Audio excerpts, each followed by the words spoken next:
जो मुस्लिम पक्ष के तरफ से फाइल किए गए थे उन सबको खारिज कर दिया। कोर्ट को, लोअर कोर्ट को डायरेक्ट किया कि एक्सपीडिशसली, चूँकि 32 साल व्यतीत हो चुके हैं इस केस को फाइल किए हुए, इसलिए तुरंत एक्सपीडिशस डिस्पोजल इस केस का करें। माननीय न्यायालय ने ये कहा कि वाद संख्या 18/21 में राखी सिंह के केस में जो एएसआई के द्वारा रिपोर्ट फाइल की गई है कल जनपद न्यायाधीश वाराणसी के न्यायालय में, वो same report shall be filed in this case. Court ने 5 याचिकाएं जो मुस्लिम पक्ष के तरफ से फाइल किए गए थे उन सबको खारिज कर दिया और यह होल्ड कर दिया कि ये जो सूट 1991 का दाखिल किया गया है, वाद संख्या 610 सन 1991, that is not barred by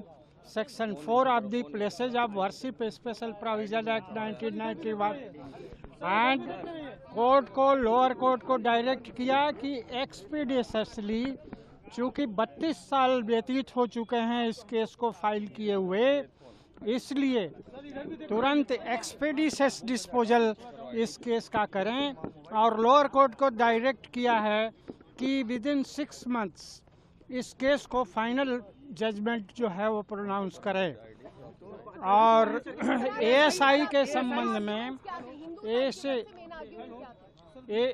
मैं कंप्लीट कर रहा हूँ। एएसआई के संबंध में माननीय न्यायालय ने ये कहा कि वाद संख्या 18/21 में राखी सिंह के केस में जो एएसआई के द्वारा रिपोर्ट फाइल की गई है कल जनपद न्यायाधीश वाराणसी के न्यायालय में, वो same report shall be filed in this case and if any direction in the order has been not complied with in that ASI report, again वो सर्वे करें और उसकी भी रिपोर्ट फाइल करें इस केस में।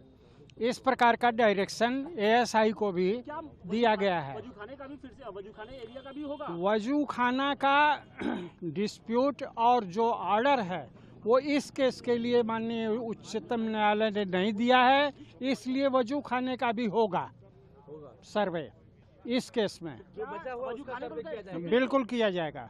अच्छा, 1991 वर्शिप एक्ट का जो बार्ड बता रहे थे उसको किस तरह से कोर्ट ने खारिज कर दिया? उसको कोर्ट ने यह खारिज कर दिया कि किसी भी धार्मिक स्थल का डुअल धार्मिक कैरेक्टर नहीं हो सकता, केवल या तो मस्जिद हो सकती है या तो मंदिर हो सकती है।